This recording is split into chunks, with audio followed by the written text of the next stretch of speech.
My sister leaned close on the courthouse steps, her voice a polished razor beneath the camera shutters. Finally, your house is mine, Lila sneered, clutching the deed she had stolen with a forged signature. She thought she had stripped me bare, leaving me penniless. She did not know I was sitting on $2 million in a secret account, or that I had decided to stop mourning my father and start destroying her. The morning air outside the county courthouse tasted like wet concrete and exhaust fumes. It was a gray, flat Tuesday in November, the kind of day that felt designed for bad news. I stood near the bottom of the granite steps, tightening my scarf against the wind, wishing I could disappear into the cracks in the pavement. My stomach was a knot of cold, hard dread that had not loosened since the funeral 3 days ago. I was 34 years old, but standing there in the shadow of the Judicial Center, I felt like a child again. I felt like the small, quiet thing that lived in the corners of a house dominated by louder, brighter, sharper people. Then I saw her. Lila arrived not like a grieving daughter, but like a visiting dignitary. She stepped out of a black sedan that looked too clean for the weather. She was wearing a structured black coat that probably cost more than my car. Her blonde hair swept back in a severe, flawless bun. She stopped halfway up the stairs, turning her head just enough to catch the light. There were no national news crews, just a few local reporters covering the probate docket and a couple of legal bloggers. But Lila greeted them as if they were the paparazzi. She offered a sad, brave smile, the kind that suggested she was holding up the weight of the world with effortless grace. I watched her performance from 10 feet away. It was perfect. It was terrifying. She saw me, and the smile did not waver, but the temperature behind her eyes dropped to absolute zero. She walked past me without stopping, her heels clicking a sharp, military rhythm on the stone. She smelled of expensive vanilla and old money. She did not say a word, but her posture screamed the narrative she had been crafting since we were teenagers. She was the dutiful one, the rock. I was the mess. I followed her inside, feeling the heavy wooden doors close behind me like the lid of a box. The courtroom was smaller than I expected, smelling of floor wax and stale coffee. The gallery was mostly empty, save for a few bored clerks and neighbors who treated probate hearings like spectator sports. I took a seat on the right side, alone. Lila sat on the left, flanked by her husband, who looked at his watch, and her attorney, Grant Hallowell. Hallowell was a man who took up too much space. He had silver hair, a tan that looked manufactured, and a suit that shimmered under the fluorescent lights. He leaned in to whisper something to Lila, and she nodded, dabbing at a dry eye with a lace handkerchief. When the judge called the case of the estate of Mark Hayes, Hallowell stood up with the confidence of a man who already knew the score. "Your Honor," he began, his voice a rich baritone that carried to the back of the room. "We are here to facilitate a smooth transition of assets in accordance with the wishes of the deceased. It is tragic, truly, that we even have to have this hearing. My client, Lila Hayes, has been the sole caretaker of her father for the last 5 years. She was there for every doctor appointment, every emergency, every lonely night. I gripped the edge of the wooden bench until my knuckles turned white. It was a lie, but it was a lie mixed with just enough truth to be poisonous. Lila had been there, yes, she had been there to gatekeep, to control, to filter his calls, to whisper in his ear. Hallowell turned slightly, gesturing toward me without looking me in the eye.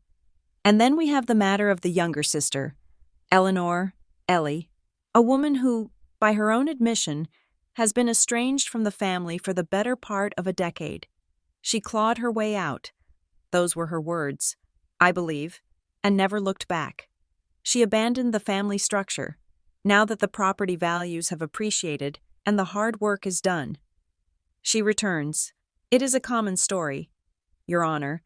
The unstable sibling reappears when there is something to inherit. I sat quietly. I felt the old family script snap back into place, heavy and suffocating.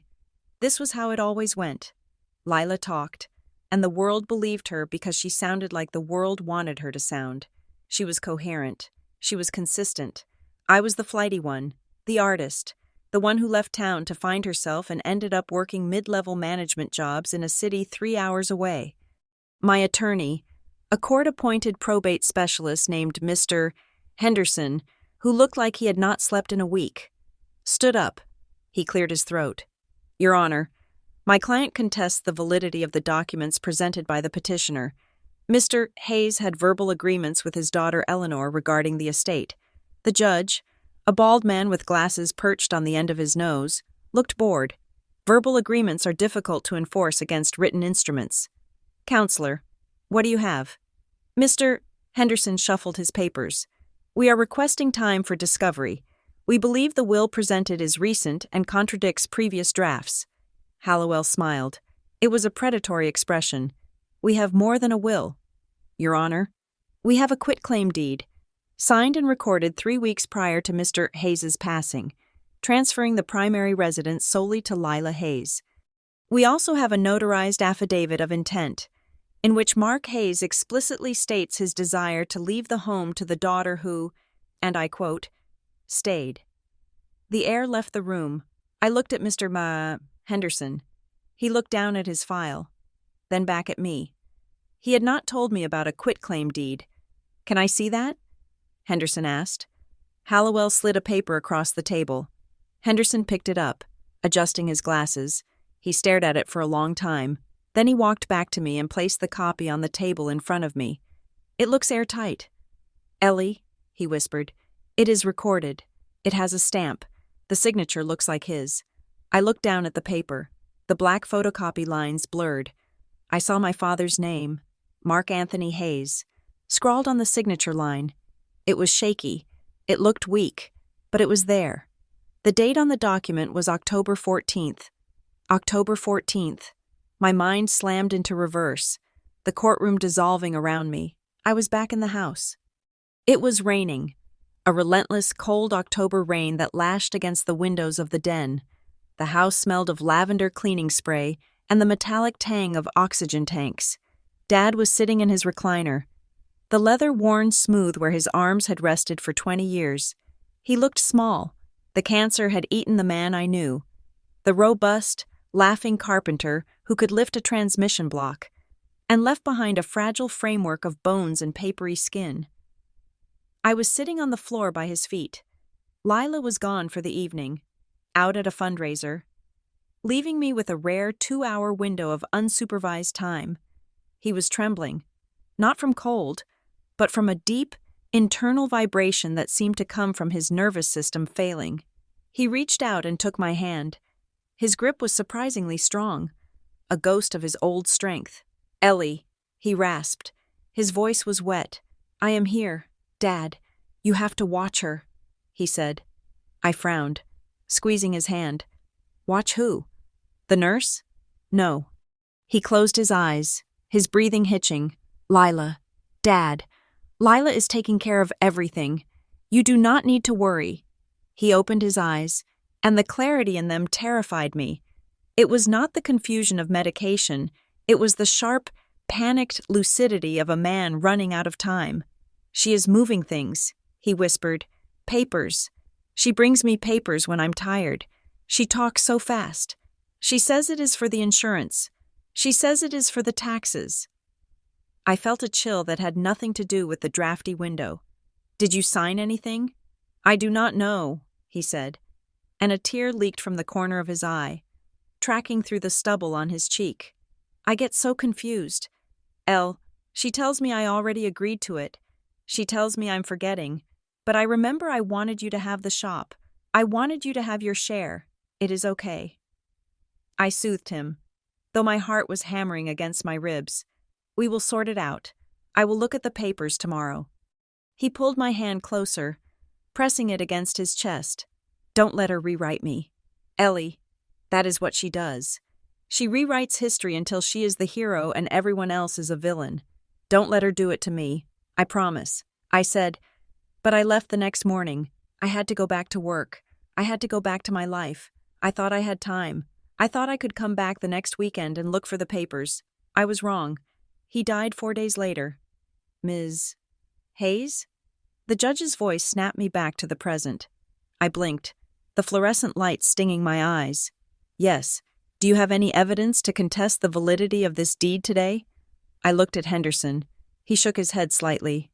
No, Your Honor, I said, my voice sounding hollow and small. The judge nodded, already reaching for his stamp. Very well.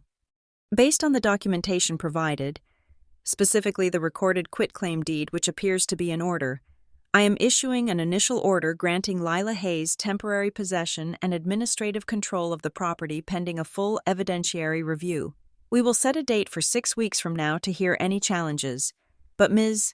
Hayes, I must warn you, unless you can prove fraud or coercion with hard evidence, this deed stands. The law favors the written word. Gavel. It was over. Just like that. Lila stood up. She hugged Hallowell. She hugged her husband. She did not look at me. I sat there while the room cleared out. Mr. Henderson packed his briefcase. I am sorry. Ellie, he said, not unkindly, but a quitclaim deed is a heavy anchor. If he signed it, he signed it. You might want to think about settlement. Maybe she will give you some cash for your trouble to make you go away. I did not answer him. I stood up, my legs feeling like wood, and walked out of the courtroom. I made it to the hallway before she caught me. I was reaching for the heavy brass handle of the exit door when I felt a presence at my shoulder. I turned. Lila was standing there, buttoning her expensive black coat. Her husband and lawyer were down the hall, laughing about something near the elevators. She was alone with me. The mask dropped. The sad, grieving sister vanished, replaced by the shark I had known my entire life. You looked pathetic in there, she said. Her voice was low, conversational. Is that what you wanted? I asked. To humiliate me? She laughed, a soft, breathy sound. I did not want to humiliate you. Ellie, I wanted to erase you. There is a difference. She stepped closer. I could see the fine lines of makeup around her eyes, the sheer calculation in her gaze. She leaned in, invading my personal space, her lips inches from my ear. Finally, she whispered, "Your house is mine." She pulled back, her eyes gleaming with a triumph that went beyond money. It was spiritual for her. She had won the game she had been playing since we were children. She had finally proven she was the only one who mattered. Go back to the city. Ellie, she said, turning away, there is nothing for you here. I watched her walk away, her heels clicking on the marble. I stood there for a long time, shaking, not from fear, but from a rage so pure and hot, it felt like it was cauterizing my insides. I drove back to my rental unit in a daze. It was a small, depressing duplex on the edge of town that I had rented by the week when Dad got sick. It smelled of someone else's cigarettes and cheap lemon cleaner. I walked inside and locked the door. The living room was piled high with moving boxes I had never unpacked. I had brought them down from the city, thinking I might stay for a while, thinking I might help Dad fix up the house, thinking we might finally heal the rift. Now, those boxes just looked like tombstones. I sank onto the beige carpet, leaning my back against the wall. I stared at the boxes. I was grieving two things at once, and the weight of it was crushing. I was grieving my father, the loss of his voice, his hands, his laugh. But I was also grieving the version of family I kept hoping would show up. I had spent my whole life waiting for Lila to be a sister. I had spent my whole life waiting for the dynamic to change, for the moment when they would see me as a person and not a problem. I realized, sitting on that scratchy carpet, that the moment was never coming. The hope was the thing that was killing me. My phone buzzed in my pocket. I ignored it. It buzzed again and again. I pulled it out. It was a private number, no caller ID. I stared at the screen. I almost let it go to voicemail.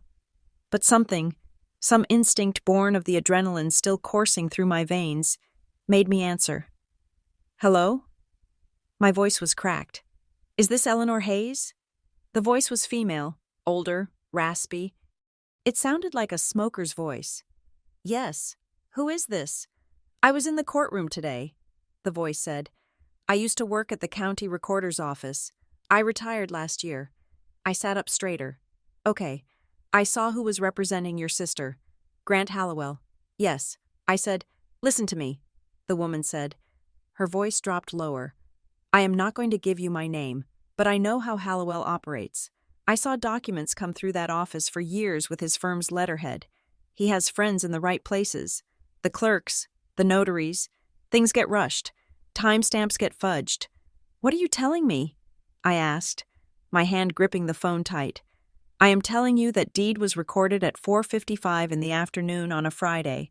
And the notary on it? I know her. She lost her commission 6 months ago. But she still has her stamp. My heart slammed against my ribs. Why are you telling me this? Because I liked your father, she said. He built my cabinets 20 years ago. He was an honest man. And what happened in that courtroom today was not honest. The line clicked dead. I sat there, the silence of the room rushing back in. It was not grief I felt anymore. It was clarity. Lila thought she had won because she had the paper. She thought she had won because she had the lawyer. She thought she had won because she knew me as the broke, emotional little sister who would cry and run away. She made a mistake. She forgot that I had secrets too. I crawled across the floor to the closet. I pushed aside a stack of sweaters and pulled out a heavy gray fireproof lockbox. I had carried this box with me through 5 apartments and 2 bad breakups. I had never opened it in front of anyone. I keyed in the combination. The latch clicked. Inside, sitting on top of my birth certificate and passport, was a single sheet of paper. It was a bank confirmation statement from an offshore high-yield savings account. I picked it up. Balance: $2,142,000.12. I stared at the number. My family thought I was a failure because I did not have a fancy job title or a big house. They did not know about the software patent I had developed with a college boyfriend 10 years ago. They did not know about the buyout. They did not know I had lived on rice and beans and invested every penny, letting it grow in the dark, protecting it from them. I knew if I had told them, they would have eaten it alive. Lila would have needed a loan for a business idea. Dad would have needed help with the house. It would have vanished into the black hole of their needs. So I hid it. I let them think I was scraping by. I let them treat me like a charity case. But now, the money was not just savings. It was ammunition. I stood up. I walked to the window and looked out at the gray parking lot. I could call Lila. I could tell her I had money and offer to buy her out. I could try to negotiate peace. The old Ellie would have done that. The Ellie who wanted to be loved would have tried to buy her way back into the family. But that Ellie died in the hallway when her sister looked her in the eye and sneered. I picked up my phone again. I did not call Lila. I opened my browser and searched for a name I had heard once in a bar in the city. A lawyer who was whispered about with a mixture of fear and respect. A lawyer who did not play nice. Simone Kessler. I found the number. I dialed. It rang twice. Kessler Law. A sharp voice answered. I need to speak to Simone Kessler. I said, she is in a meeting. Is she expecting your call? No, I said, but tell her I have a contested probate case involving fraud, a corrupt notary, and Grant Hallowell. And tell her I have a 7-figure war chest to fund it. There was a pause.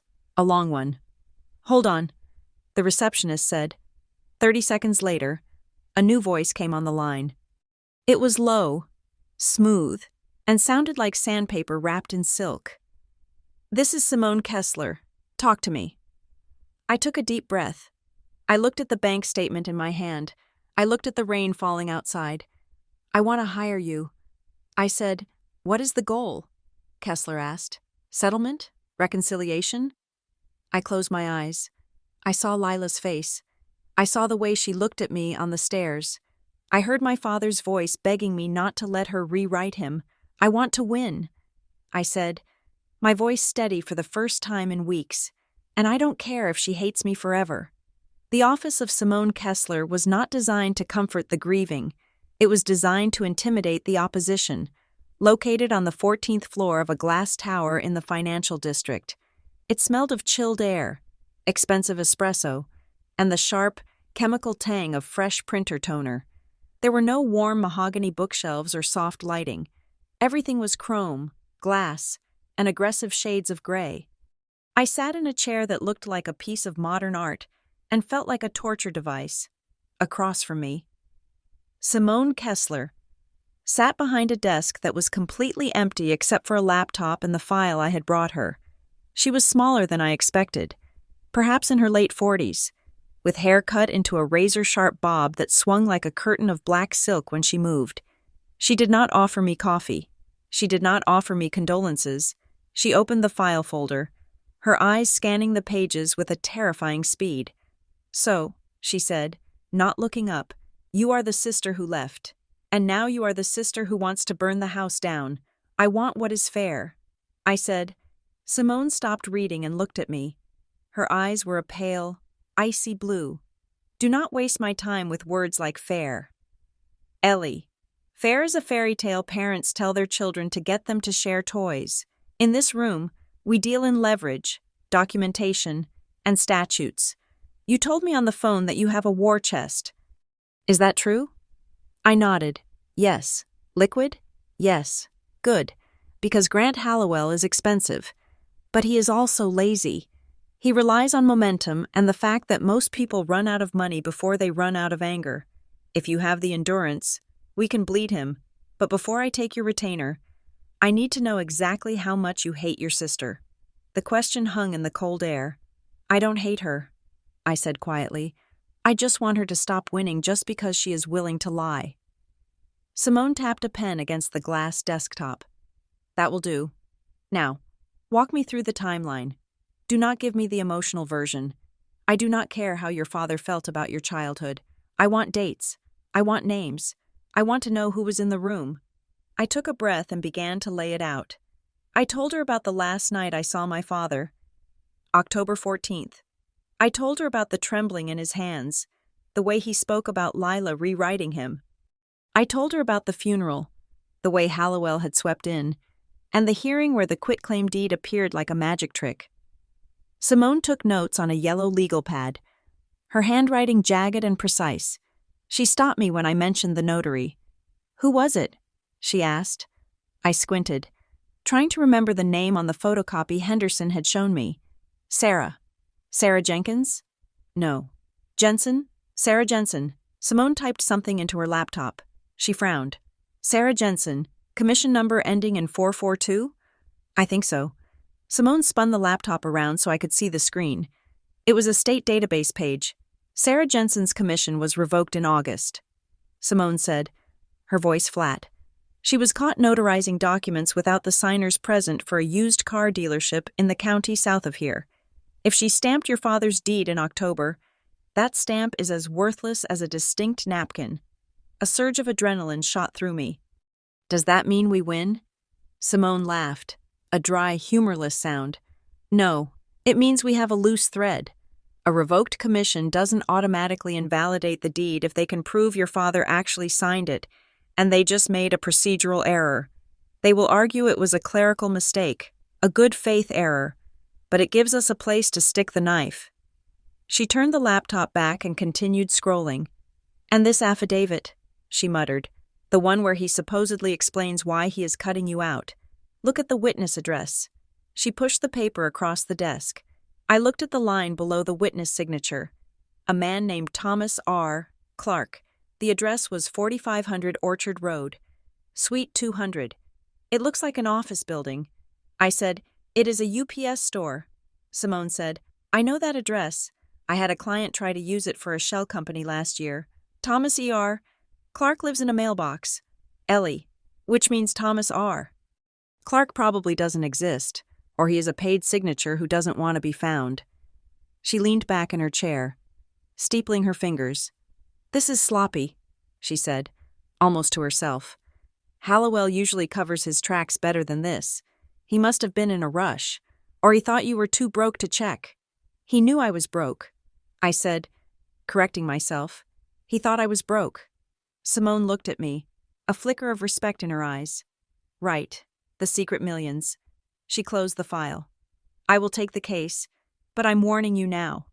Ellie, this is not going to be a TV drama where we find the smoking gun and everyone gasps. This is going to be a grind. We are going to bury them in paper. We are going to subpoena every bank record, every phone log, and every medical chart. It is going to be invasive. They will come after you. They will tear apart your life to prove you are incompetent or greedy. Are you ready for that? I thought about Lila's smile on the courthouse steps. I am ready. After leaving Simone's office, I did something stupid. I drove to the house. I knew I shouldn't. I knew legally I had no right to be there. Not after the judge's order, but the pull was magnetic. It was the house where I had learned to walk. The house where my mother had died. The house where I had hidden in the attic reading books to escape the shouting matches downstairs. I parked my rental car across the street, 2 houses down, trying to be inconspicuous. The neighborhood was quiet. The lawns manicured into submission. The oak trees dropped their brown leaves in slow motion onto the pavement. I walked up the driveway. My key was in my pocket, a heavy brass weight. I knew, logically, that it wouldn't work. Lila was efficient, but a small, irrational part of me hoped that maybe she hadn't gotten around to it yet. Maybe there was still a way in. I stepped onto the porch. The wicker rocking chair where Dad used to sit and smoke his pipe was gone. In its place was a potted fern that looked fake. Lila's touch. She was already sanitizing the place, removing the grit of living. I slid my key into the lock. It went in halfway and stopped. I pushed, jiggling it. Nothing. The realization hit me physically, like a punch to the gut. It wasn't just a locked door. It was a statement. You do not live here. You do not belong here. You are a stranger. I stood there, my hand on the cold doorknob, feeling the tears prick my eyes.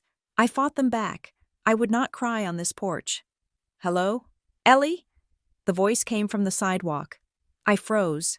I turned slowly to see Mrs. Gable, the neighbor from next door, walking her golden retriever. Mrs. Gable had known me since I was 5. She had baked cookies for my high school graduation. Now, she stood on the sidewalk, waving awkwardly, her smile tight and pitying. Hi, Mrs. Gable, I managed to say. I didn't know you were in town, she said, her eyes darting to the locked door and then back to me. We saw Lila yesterday. She said she's going to be doing some renovations. Renovations, I repeated. Yes, she said the house needs a lot of work before she can, well, move forward. Mrs. Gable trailed off, looking uncomfortable.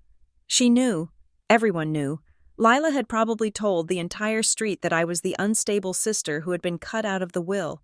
I could see it in Mrs. Gable's eyes, the curiosity, the judgment. I was the drama. I was the scandal. I am just grabbing some mail. I lied. Oh, right. Well, good to see you, dear. She tugged on the dog's leash and walked away quickly, not looking back. I stood on the porch, my face burning with humiliation. It was a specific kind of shame, the shame of being publicly discarded. It wasn't just that I had lost the house, it was that everyone was watching me lose it. I walked back to my car, keeping my head down.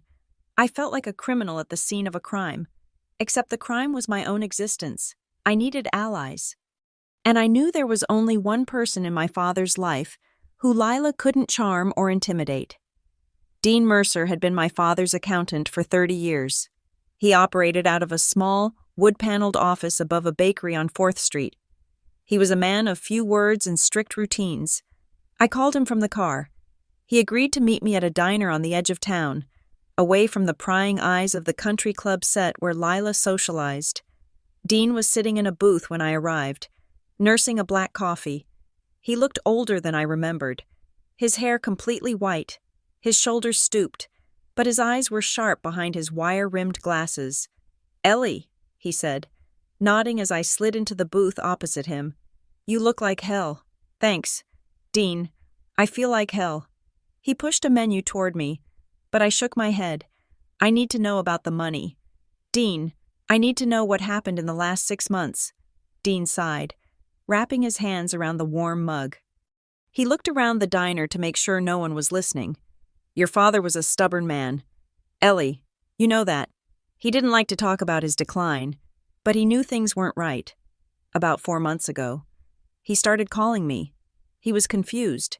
He'd get bank statements and see withdrawals he didn't remember making. What kind of withdrawals? I asked. Cash, mostly. 500 here, 1,000 there, ATM withdrawals, and checks written to cash. He'd ask me, "Dean, did I buy a new compressor? Did I pay the landscaper?" And I'd tell him, "I didn't know. Did you ask Lila?" Dean snorted. "Of course I asked Lila. She had power of attorney for his medical. But not financial. Not then. She told me he was spending it on comforts. Gambling online," she said, "or buying gifts for nurses." She told me his mind was going and I shouldn't upset him by questioning it. I felt a cold anger uncoiling in my chest. Dad didn't gamble. And he barely knew how to use an iPad, let alone bet online. "There is more," Dean said. He lowered his voice. 2 weeks before he died, I got a call from a mortgage broker, a guy I know from the Rotary Club. He asked me if Mark was looking to refinance the house. "Refinance?" I asked. "The house was paid off." "Exactly. Your dad paid off that mortgage 10 years ago. It was his pride and joy." I told the broker absolutely not, but the guy told me he had an application on his desk, signed by Mark Hayes. I stared at him. An application to pull equity out of the house? Dean nodded. It was for a cash-out refinance, $300,000. The broker flagged it because the credit report showed recent erratic activity. Those withdrawals I mentioned. He called me as a courtesy. I shut it down. "I called your dad." But Lila answered. She said it was a misunderstanding and hung up. I leaned back against the vinyl booth, my mind racing. If Lila was trying to refinance the house while Dad was dying, she wasn't just waiting for him to pass. She was trying to liquidate the asset before the will could even be read. It was desperate. It was risky. Why would she need $300,000? I asked. "Lila's husband is a surgeon. They have money." Dean raised an eyebrow. "Do they?" "I hear things. Ellie, small town. I hear her husband made some bad plays in the market. I hear they have 2 mortgages on their own place. People who have money don't usually try to mortgage a dying man's house behind his back." He reached into his briefcase and pulled out a manila envelope. "I made copies," he said, "of the bank statements, the withdrawal patterns, and the notes I took from the conversation with the broker. I can't give you the official files without a court order, but if you happen to find these on the table..." He slid the envelope across the formica. "Thank you, Dean." He looked at me, his expression softening. "Mark loved you, Ellie. He talked about you all the time. He knew you were the strong one. That's why he worried about you. He didn't think you were unstable. He thought you were too honest for this world." I took the envelope. I wasn't sure about the honest part anymore, but I was definitely going to be strong. I brought the envelope to Simone the next morning. She went through the papers like a shark smelling blood in the water. "This is good," she said. "This establishes a pattern of financial abuse prior to death. It attacks her credibility. If we can prove she was looting his accounts, the judge is going to look at that quitclaim deed with a much more skeptical eye." She looked up at me. "I am assigning a forensic document examiner, the best in the state. He charges $400 an hour, and I want a title investigator to dig into every property transaction Lila or her husband have touched in the last 10 years. Do it," I said. "It will cost..." I cut her off. I pulled a checkbook out of my bag. It wasn't my old checkbook, the one with the kittens on it that was always balanced to the penny. It was a new one, connected to the high-yield account. I wrote a check for $50,000. I tore it out and slid it across the desk. "Is that enough to start?" Simone looked at the check, then at me. A slow smile spread across her face. "That is plenty." I felt a strange sensation as I walked out of her office. For years, money had been a source of anxiety for me. It was the thing I didn't have enough of. It was the reason I couldn't fly home for Christmas. It was the reason I stayed in a job I hated. Now, it was a weapon. I had just spent more money in 5 minutes than I used to make in a year. And I didn't feel panic. I felt power. It was intoxicating, and it was dangerous. I understood, for a fleeting second, why Lila wanted it so bad. The investigator Simone hired gave me a lead on Sarah Jensen, the notary. She lived in a trailer park about 20 miles out of town, a place called Shady Pines, which was neither shady nor had any pines. It was a grid of rusted metal boxes baking in the sun. I went alone. Simone told me not to. but I needed to see her face. I needed to know if she was a mastermind or just another pawn. I found her trailer at the end of a cul-de-sac. There was a tricycle in the yard, and a screen door that hung off its hinges. I knocked. A woman answered. She looked young, maybe late 20s, but tired. Her hair was pulled back in a messy ponytail, and she was wearing a stained t-shirt. She held a cigarette in one hand and a baby monitor in the other. Sarah Jensen?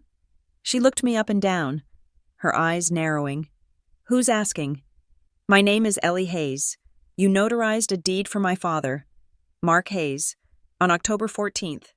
The color drained from her face so fast I thought she might faint. She took a step back, trying to close the door. I don't know what you're talking about. I don't do that anymore. I put my hand on the doorframe. I wasn't physically imposing, but I was desperate, and that gave me a certain weight. My father was dying on October 14th. Sarah, he couldn't hold a pen. He certainly couldn't drive to wherever you were, and your commission was revoked in August. She trembled, ash falling from her cigarette onto the linoleum floor. Look, lady, I didn't mean no harm. I just stamped a paper, that's all. Who paid you? I asked. I can't say. Was it a woman? Blonde? Expensive clothes? Sarah shook her head frantically. No woman. It was a guy. He called me for mobile work. Said he knew I needed the cash. He met me at the gas station on Route 9. Handed me the paper already signed. Gave me $200 to stamp it and backdate it. $200. My father's legacy. My childhood home. Sold for $200. Who was the guy? I pressed. I don't know his name. He drove a dark SUV. He wore a suit. He said if I ever talked about it, I'd be in trouble. Real trouble. Legal trouble. You are already in legal trouble. Sarah, I said, my voice shaking, that stamp is going to get you charged with fraud, unless you help me. She started to cry. Please, I have a kid. I just needed groceries. I looked at her, at the poverty, the fear, the desperation. Lila used people like this. She chewed them up and spit them out to get what she wanted. I took a card out of my pocket. Simone's card. Call this lawyer. Tell her exactly what you told me. If you testify that you didn't witness the signature, we might be able to keep you out of jail. If you don't, I promise you, I will make sure the district attorney knows exactly where to find you. I turned and walked away, leaving her sobbing in the doorway. I didn't feel triumphant. I felt sick. I was bullying a woman who lived in a trailer for $200. This was the game Lila played. And now I was playing it too. 2 days later, the retaliation arrived. I was at Simone's office reviewing the preliminary report from the handwriting expert, who was 90% sure the signature on the deed was a tracing, when an email pinged on Simone's laptop. She opened it, read it, and her expression darkened. Hallowell just filed a motion. She said, "What does it say?" Simone turned the screen. Motion for protective order and sanctions. Petitioner Lila Hayes alleges that the respondent, Eleanor Hayes, has engaged in a campaign of harassment and intimidation. Respondent has been observed stalking the petitioner's property, harassing neighbors, and threatening third-party witnesses at their private residences. Petitioner asserts that respondent's actions are driven by emotional instability and vindictiveness. Petitioner requests an immediate halt to all unauthorized investigative activities and asks the court to seal the estate records to protect the privacy of the grieving family. I read the words, and my blood ran cold. Harassment? Stalking? She's spinning it, Simone said calmly. You went to the house. You talked to the neighbor. You went to the notary. Hallowell is painting you as a deranged stalker to get the judge to shut down our investigation. If he gets this protective order, we won't be able to depose anyone. He is trying to blind us. I sank into the chair. I thought I was making progress. I thought I was finding the truth. But Lila had taken my actions and twisted them into a weapon against me. She was using my own desperation to prove I was crazy. We have a hearing on this motion in 3 days. Simone said, if the judge grants it, we are dead in the water. We need to pivot. Pivot to what? I asked. Defensive. Simone said, we apologize. We promise to back off. We ask for a supervised discovery process. It's safer. I looked out the window at the city skyline. I thought about Sarah Jensen crying in her trailer. I thought about Dean Mercer hiding bank statements in a diner menu. I thought about my father, scared and trembling, telling me not to let her rewrite him. If we go defensive, Hallowell wins. I said, he wants us to be scared. He wants us to apologize. Simone watched me. So, what is the alternative? I turned back to her. The fear was still there, but it was hardening into something else, something cold and heavy, like the gold bars I imagined were sitting in my bank account. No apologies. I said, we go scorched earth. Simone raised an eyebrow. Scorched earth? I want you to file for expedited discovery. I want subpoenas for everything. Lila's bank accounts, her husband's brokerage accounts, the phone records for Hallowell's firm, the GPS data from her car on October 14th. That is aggressive, Simone warned. The judge might see it as a fishing expedition. If we lose, you could be on the hook for their legal fees. It could cost you hundreds of thousands. I don't care, I said, and I want to depose Lila. I added, live, on video. I want to look her in the eye and ask her about the $200 she paid a woman in a trailer park. Simone stared at me for a long moment. Then, slowly, she smiled. It was a wolfish smile.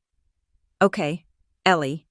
We will file the opposition to their motion, and we will cross-move for expedited discovery. We are going to tell the judge that we aren't harassing anyone. We are uncovering a criminal conspiracy. She opened a new document on her screen. But be warned, she said, her fingers hovering over the keyboard. Once we file this, there is no going back. This isn't a probate dispute anymore. It's a war. I nodded. I know. I said, finally. The revelation about the witness came on a Thursday. Carried into Simone's office by the private investigator, a man named Reynolds who smelled of stale tobacco and mints. He did not look like a hero. He looked like a man who spent too much time waiting in cars. But what he placed on Simone's glass desk was the first loose thread that would eventually unravel the entire tapestry of Grant Hallowell's practice. We found Thomas R. Clark, Reynolds said, sliding a spreadsheet across the surface. Simone picked it up, her eyes scanning the columns. I leaned forward, my heart beating a frantic rhythm against my ribs. Is he real? I asked. Oh, he is real on paper, Reynolds said, but he is remarkably busy for a man who does not seem to have a driver's license, a credit score, or a physical address other than a mailbox store on the south side. According to the county records, Thomas R. Clark has witnessed 22 property transfers in the last 3 years. 22? I asked. Reynolds nodded. And here is the kicker. Every single one of them was handled by Hallowell's firm. Divorce settlements, estate transfers, quiet title actions. Whenever Hallowell needed a second signature to grease a wheel, Thomas R. Clark appeared. Simone looked up, her face grim. It is a phantom witness, she said. Hallowell is using a shell identity to bypass the witness requirement. He probably has a clerk sign the name, or he does it himself. This isn't just about your father. Ellie, this is systematic fraud. If we expose this, we don't just win the house, we disbar him. I looked at the list of names. 22 other families, 22 other transactions where someone might have been cheated. Just like me. The scale of it made me feel small, but it also made me feel something else. It made me feel justified. Lila wasn't just a greedy sister seizing an opportunity. She had hired a machine. Reynolds wasn't finished. There is something else, he said. We ran a full title search on the house, not just the deed history, but the encumbrances. We found a lien recorded 6 months ago. A lien? I frowned. My father paid off the mortgage in 2015. We had a party. He burned the note in the backyard grill. Reynolds pulled another document from his folder. It is a home equity line of credit, or HELOC, taken out through a second-tier lender called Apex Capital, limit of $150,000. It is almost maxed out. I stared at the paper. $150,000. Who signed for it? I asked, though I already suspected the answer. Your father, Reynolds said, or someone pretending to be him. But here's the interesting part. The monthly statements? They don't go to the house. They go to a post office box in the next town over, a box registered to a generic LLC. I felt a wave of nausea. Dad was bedridden 6 months ago. He couldn't have driven to a bank. He couldn't have opened a P.O. box. I want to know where that money went. I said, "We are tracing it." Reynolds said, "But my guess? It didn't go to medical bills." The next morning, I walked into the local branch of the community bank where Dad had kept his primary checking account for 40 years. It wasn't the same bank that held the HELOC, but I had a hunch. If Lila was moving money, she would have tried to access his liquid cash too. I asked to speak to the branch manager. I had my court appointment papers as the temporary co-administrator, a small concession Henderson had won before I fired him, which gave me the right to ask questions, even if I couldn't touch the money. The manager was a woman named Mrs. Gable, no relation to the neighbor, who had the tired, kindly eyes of someone who dealt with grieving relatives every day. I need to know if anyone attempted to make changes to the authorized signers on this account in the last 2 months. I said. She typed into her computer, the keys clicking softly. She stopped, her brow furrowing. "Yes," she said slowly. "There was a request about 5 weeks before Mr. Hayes passed. A woman came in. She said she was his daughter, Lila. Did she have him with her?" I asked. Mrs. Gable shook her head. "No, she came in alone. She had a power of attorney document, but we have a strict policy. For a POA to be added to an account of this size, we require the account holder to verify it, either in person or via a secure video call if they are homebound. And she got very upset.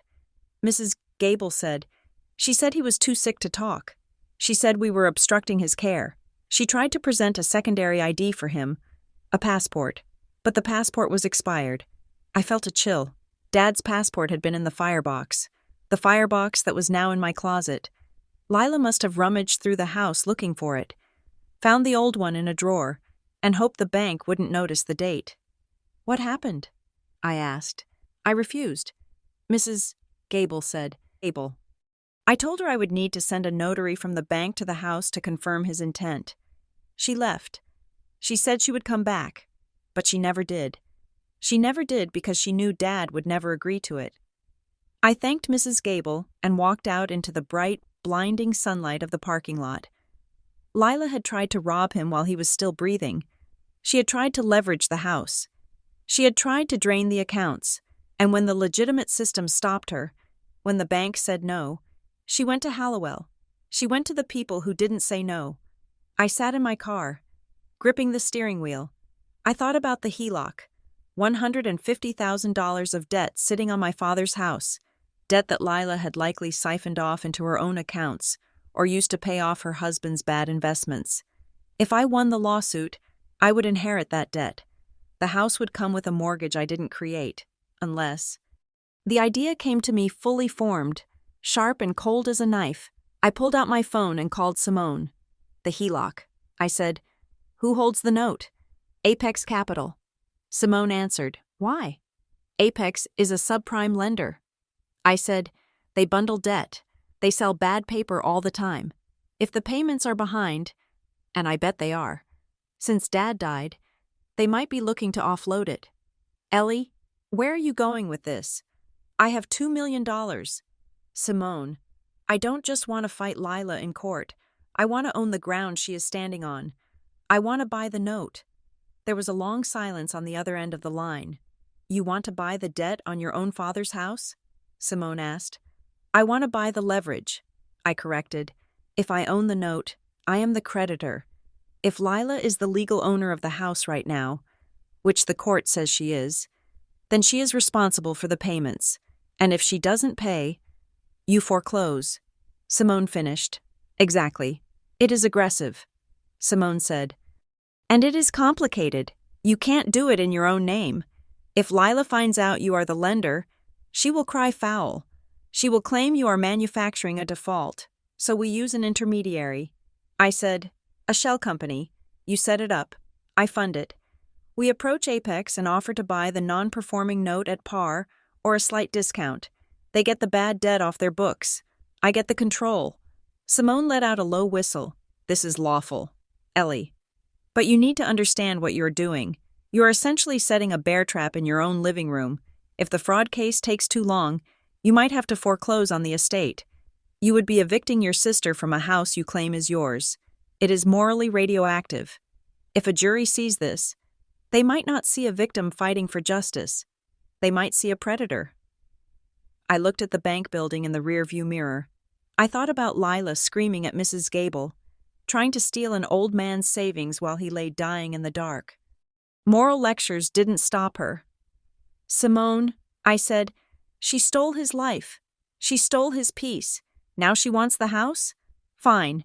She can have the house, but I own the mortgage. Set it up. The mechanics of revenge are surprisingly bureaucratic. It took 3 days to establish the LLC, named Red Creek Holdings, after the creek where Dad used to take us fishing. A private joke only I would understand.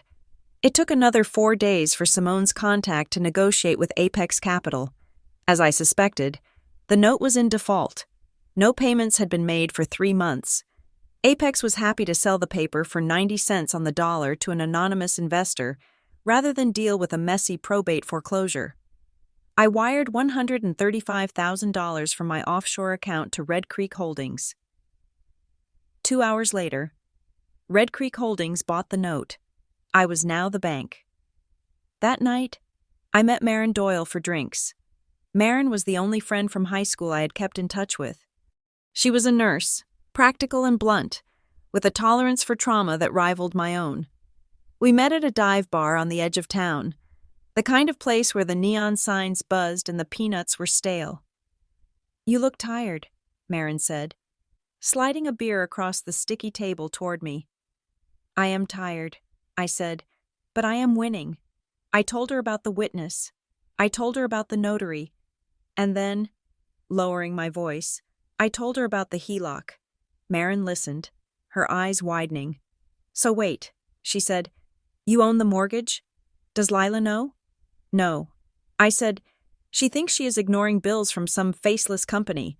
She doesn't know the bill collector is sitting across the table from her in court. Maren took a long sip of her beer. She put the glass down and looked at me. Ellie, she said, I am on your side. You know that. Lila is a monster for what she did. But, are you sure about this? Sure about what? About this level of, I don't know, calculation. I bristled. She forged a deed. Maren. She stole the house. I know, Maren said, and you should get it back. But buying the debt? Setting up shell companies? That is not just getting the house back. That is hunting. She leaned forward. Are you fighting for the house, Ellie? Or are you fighting for the moment you finally make her afraid of you? I opened my mouth to answer, to tell her it was about justice, about Dad, about the principle of the thing, but the words died in my throat. I thought about the thrill I felt when Simone told me the purchase went through. I thought about the image of Lila opening a foreclosure notice from Red Creek Holdings, her panic, her confusion. I didn't just want the house. I wanted her to feel the ground crumble beneath her feet. I wanted her to feel the same helplessness I felt when she sneered at me on the courthouse steps. Does it matter? I asked quietly. Maren sighed. It might matter to you when this is all over. You are crossing lines. Elle. Just make sure you can find your way back. I drank my beer. I didn't answer her. I wasn't sure I wanted to go back. The following Tuesday, the forensic report arrived. We met in Simone's conference room. The examiner, Mr. Trent, was a man who spoke in microns and pressure gradients. He projected the signature from the quitclaim deed onto a large screen next to a series of known signatures from Dad's checks and birthday cards. If you look here, Trent said, using a laser pointer to circle the loop of the M in Mark, you see this micro-tremor? I squinted. The line looked jagged. That is not a natural tremor from age or illness, Trent explained. When a person with a tremor signs, the line is shaky but fluid. The pen moves continuously. This line? It stops and starts. There are 14 distinct pen lifts in a signature that should have 3. He clicked to the next slide. It showed the ink density in false color. And here is the pressure, Trent said. A natural signature has a rhythm, heavy on the downstroke, light on the upstroke. This signature has uniform pressure throughout. That is the hallmark of a tracing. Someone placed the paper over a genuine signature, likely using a lightbox or a window, and drew the line slowly, trying to stay on the path.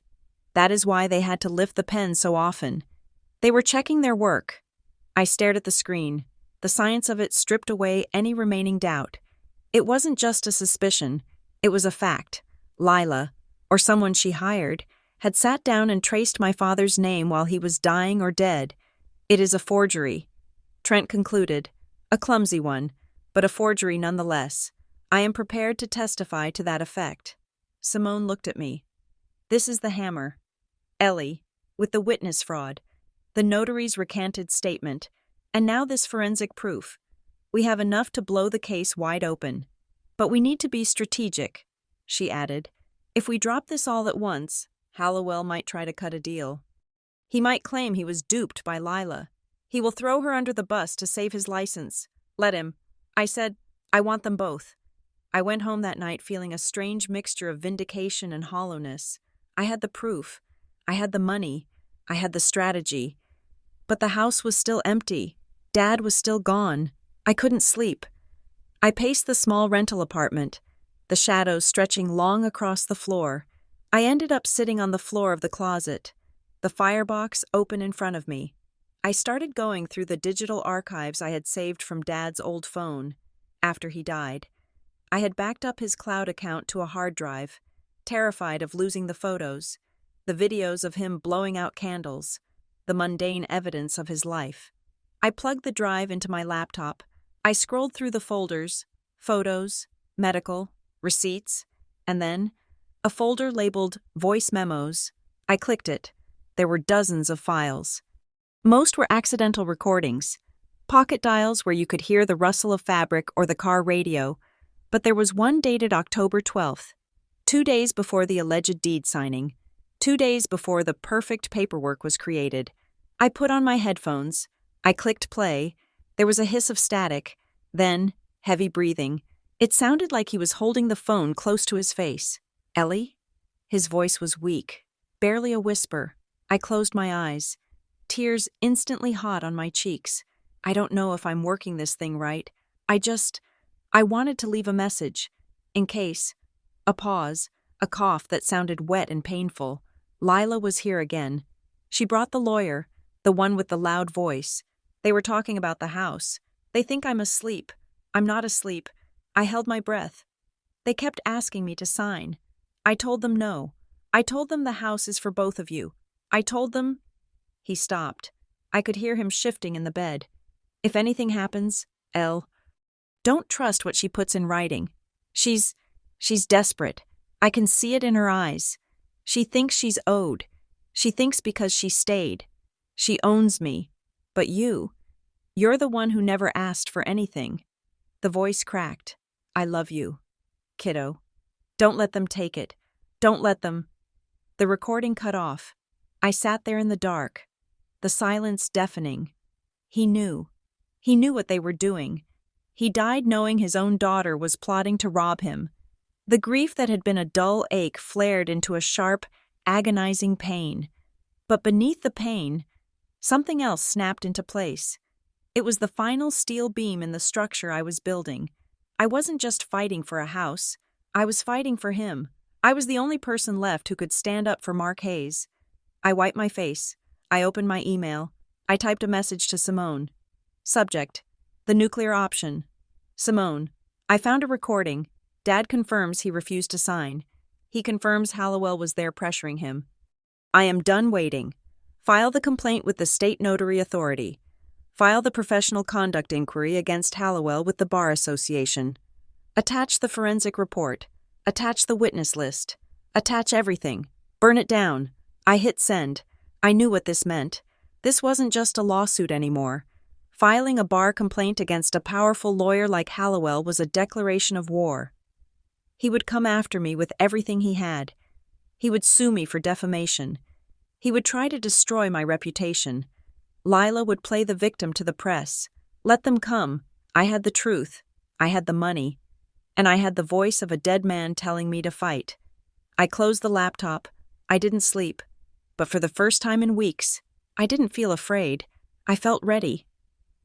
The next morning, the sun rose pale and cold.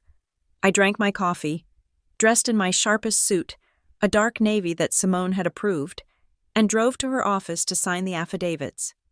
The receptionist looked at me differently when I walked in. Maybe she sensed the shift. I wasn't the grieving sister anymore.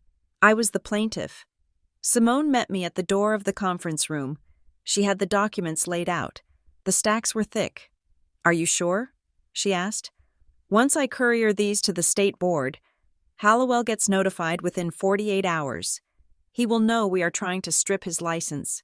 I picked up the pen. "He tried to strip my father of his dignity." I said, "This is a fair trade." I signed my name, Eleanor Hayes. The ink was dark and permanent. As I put the pen down, Simone's phone rang. She glanced at the screen and frowned. "It's the title investigator," she said. She answered, "Reynolds?" "Yes, she is here." She listened for a moment, her eyes widening. She looked at me, her expression shifting from professional detachment to genuine shock. "Say that again," she said into the phone. She listened. Then she hung up. "What?" I asked. "Reynolds found something else," Simone said quietly. "Remember the environmental disclosures we ordered? The routine check on the land?" "Yes. The house sits on an old heating oil tank. A big one, buried in the backyard in the 70s. It wasn't on the manifest. Reynolds found the original installation permit in the archives." "So?" I asked. "It's an old tank. It's leaking," Simone said. "Reynolds sent a probe. The soil saturation is high. It is an active environmental hazard." I stared at her. "What does that mean?" "It means," Simone said, a slow smile spreading across her face, "that the current owner of the property is liable for the cleanup. The EPA requires immediate remediation. We are talking excavation, soil removal, water table testing." "How much?" I asked. 50,000, maybe 80. "And who is the current owner?" I asked, feeling the pieces click together. "According to the quitclaim deed Lila filed," Simone said, she took possession on October 14th. "That means the liability is hers." I laughed. It was a short, sharp sound. "She stole the house," I said, "and she stole a toxic waste dump." "Exactly," Simone said, "and here's the best part. Because the title is flagged with our fraud allegations. She can't sell it. She can't borrow against it, except she already has the HELOC, which is maxed out. She has no liquidity, and the EPA doesn't care about probate disputes. They send the bill to the name on the deed." I leaned back in the chair. "So," I said, "she has a house she can't sell, a mortgage she can't pay, which I own, and an EPA bill she can't afford. The trap I had built was no longer just a legal abstraction. It was real. It was physical. And it was closing. Send the complaints," I said to Simone, "and send a copy of the environmental report to Lila's lawyer. Let's see how much she wants the house now." Simone nodded and picked up the file. The war had officially begun. The victory, when it came, was quiet. It did not arrive with a bang or a confetti cannon, but with the soft scratch of a pen on a court order. The judge, having reviewed our motion for expedited discovery and the attached forensic report, looked over his glasses at Grant Hallowell. "Mr. Hallowell," the judge said, his voice dry as dust, "the court finds sufficient cause to grant the respondent's request. The allegations of irregularity regarding the notary and the witness are serious. We are moving to full discovery. Depositions will be scheduled within 10 days. Hallowell stiffened. He tried to object, blustering about fishing expeditions and the sanctity of the grieving process, but the judge cut him off with a wave of his hand. "Save it for trial. Counselor, open your files." I looked at Simone. She didn't smile, but her shoulders dropped an inch. We had breached the wall. The deposition of Lila Hayes took place in the windowless conference room of Hallowell's firm. It was a power move, forcing us to come to them, but Simone didn't care. She said it made people complacent to be on their own turf. Lila sat at the head of the mahogany table. She was dressed in a soft gray cardigan and pearls, the picture of modest mourning. She had a bottle of water and a packet of tissues in front of her. She looked fragile. I knew better. Lila was made of titanium and spite. Simone began the questioning gently. She asked about the timeline of Dad's illness, the doctors, the medications. Lila answered easily, her voice trembling just enough to sound sympathetic. He was so tired at the end. Lila said, dabbing her eyes, he just wanted peace. He wanted to make sure everything was settled so I wouldn't have to worry. Simone nodded, flipping a page in her binder. Let's talk about October 14th. Simone said, the day the quitclaim deed was signed. Who was present in the room? Lila took a sip of water. Just me and Dad, and the notary came later. What time? Around 4, I think, maybe 4:30. And the witness? Thomas R. Clark? Lila hesitated, a fraction of a second. He was with the notary. She said, he waited in the hall mostly. Dad didn't like crowds. Simone made a note. And you saw your father sign the deed? Yes. Lila looked directly at me then, her eyes hard. I held his hand to steady it. He was weak, but he knew what he was doing. He looked at me and said, Lila, you are the only one who cares. You keep the house. I felt a phantom punch to the chest. It was a lie, but it was a lie designed to hurt. She was rewriting the last moments of his life to exclude me. Simone didn't flinch. You held his hand? She repeated. Yes. Did you guide the pen? No.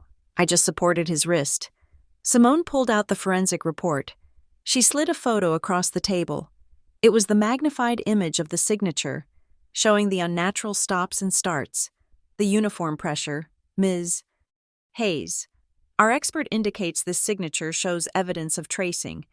There are 14 pen lifts in a signature that typically has 3. If you were just supporting his wrist, why did he stop writing 14 times? Lila blinked. She looked at Hallowell. I don't know, she said, her voice sharpening. He was sick. He was shaking, but the tremor patterns don't match a biological tremor. Simone pressed.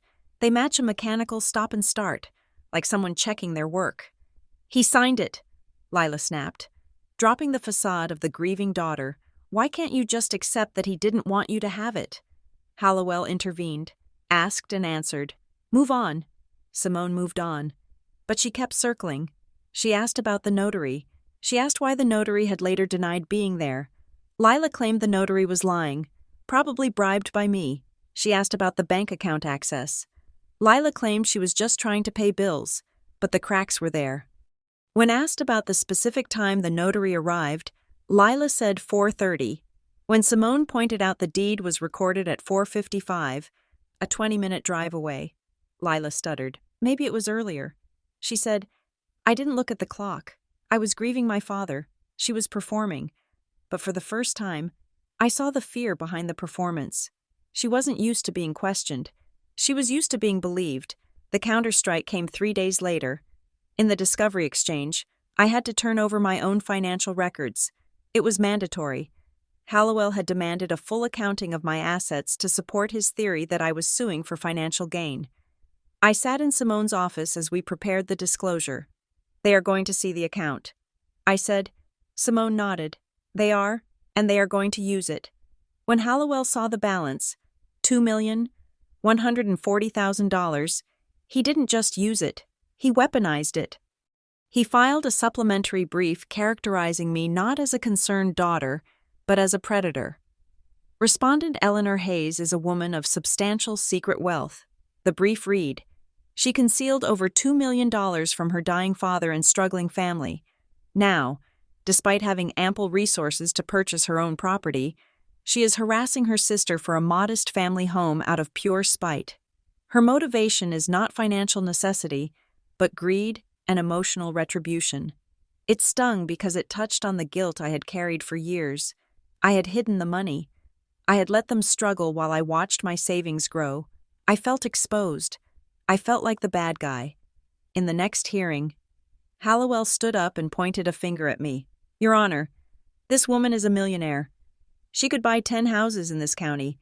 She sat on a fortune while her sister changed diapers and administered morphine. And now she drags this court through a circus because she can't stand to see her sister get a single thing. This is a vendetta, plain and simple. The judge looked at me. I saw a flicker of judgment in his eyes. In a probate court, usually filled with people fighting over scraps, $2 million made me look like a villain. I shrank in my seat. I wanted to explain. I wanted to say, I hid it because they would have destroyed me. But Simone stood up. She didn't look defensive. She looked bored. "Your Honor," she said, her voice cool and cutting. "Mr. Hallowell makes my point for me." The courtroom went quiet. "Ms. Hayes has over $2 million in liquid assets," Simone continued. "She does not need this house. She does not need the money. She could walk away today and never look back. The fact that she is spending her own money to litigate this fraud proves that her motive is not greed. It is justice. A greedy person would take their millions and leave. A principled person stays to fight a forgery. The money isn't proof of malice. It is proof of credibility." I looked at Simone. She had taken the thing I was most ashamed of and turned it into a shield. The judge considered this. He nodded slowly. "Point taken, Miss Kessler. Let's proceed to the evidence." Hallowell sat down. His face red. He had played his ace, and Simone had trumped it. But I knew the narrative was out there now. To Lila, to the neighbors, to anyone reading the court transcripts. I wasn't just the estranged sister. I was the rich, secretive liar. Then came the possession hearing. This was the date set by the initial order to determine who would physically control the property while the lawsuit dragged on. Usually, in a contested case, the person currently in the house stays there, but the challenger fights tooth and nail to evict them or lock the assets. Simone and I had discussed this for hours. If we fight possession, Simone had said, we might win. But it will cost us another $10,000 in legal fees, and the judge might split the baby, order the house sealed so no one can use it.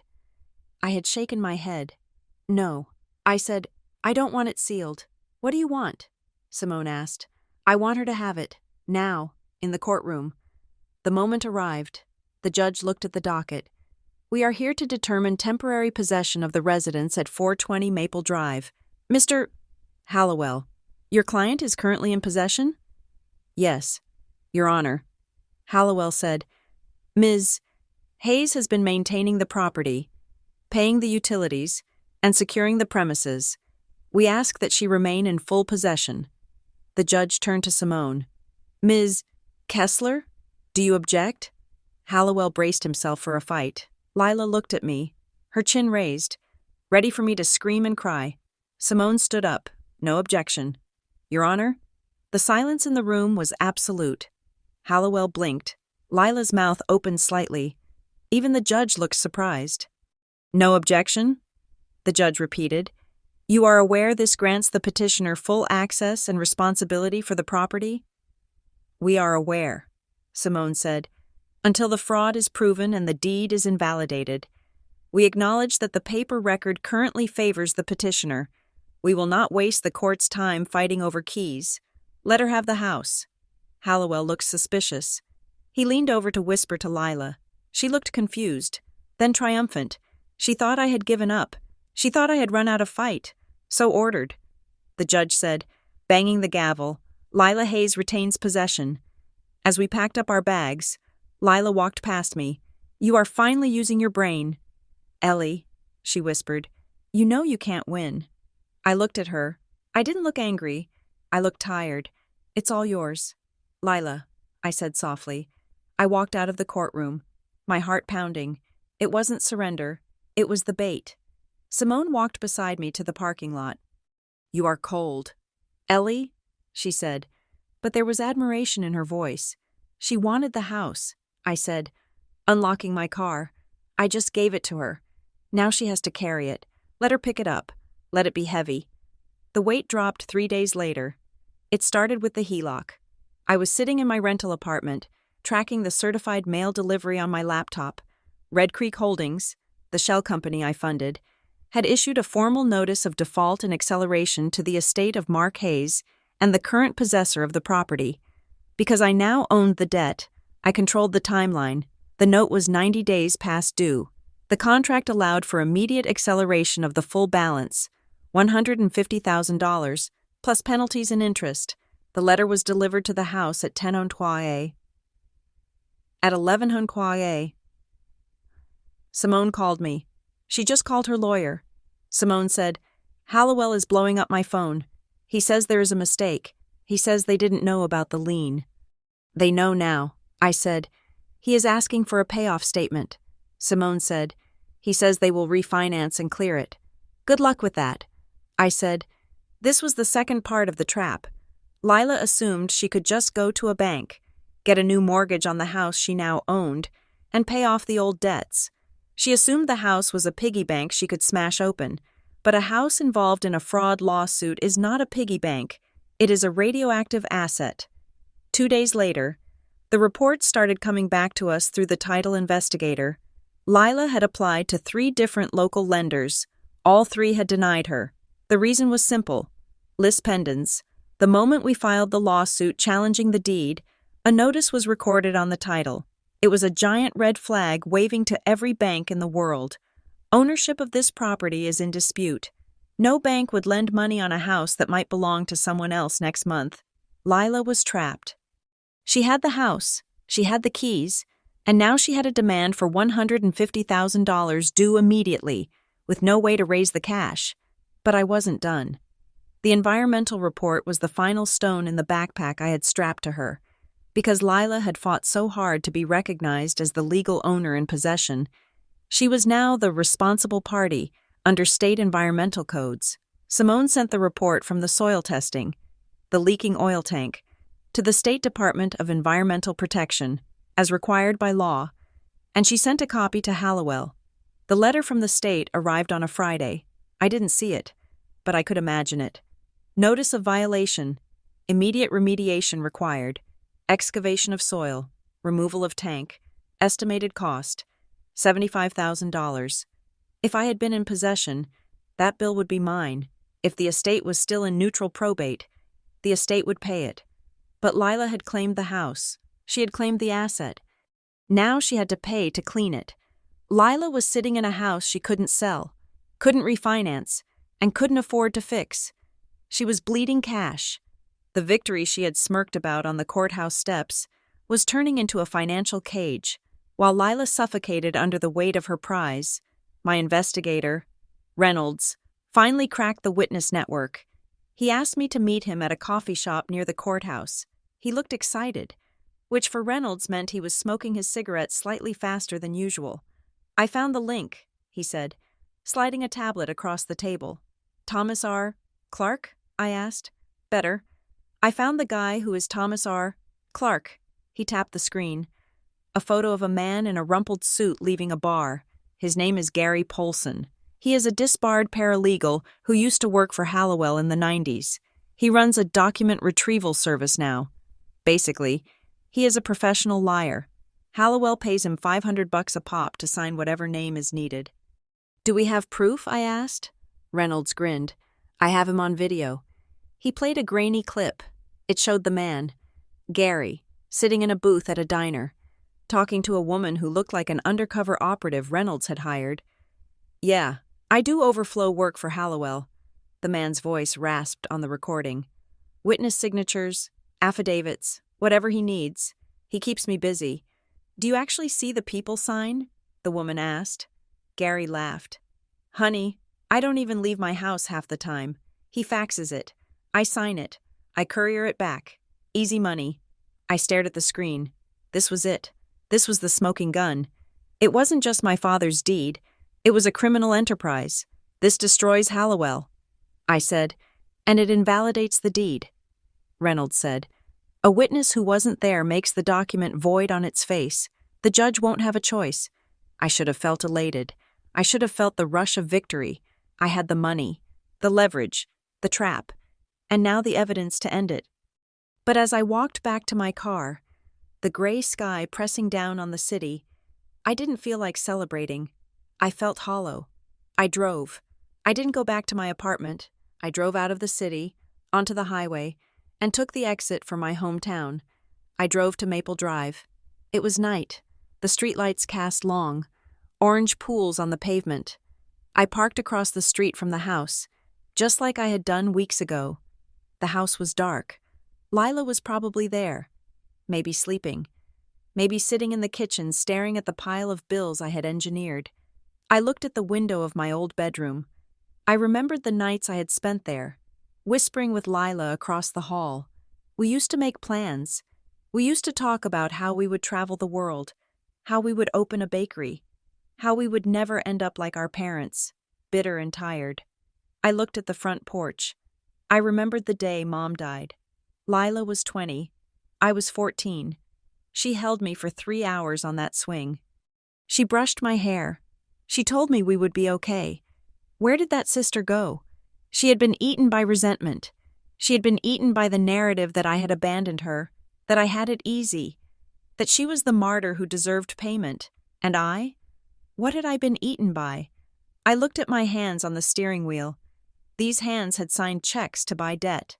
These hands had authorized investigations that would ruin a man's career. These hands had built a trap to crush my own sister. I was winning. I was absolutely winning. I was going to take the house back. I was going to force her to settle or go bankrupt. But sitting there in the cold dark of the car, I realized the house was just wood and brick. It was just a place with a leaking oil tank and a bad roof. I wasn't fighting for the house. I was fighting because she had broken the covenant. She had broken the unspoken rule that said sisters protect each other. I put my head on the steering wheel and wept. I cried for the dad who died scared. I cried for the mom who would have been ashamed of us both. But mostly, I cried for Lila.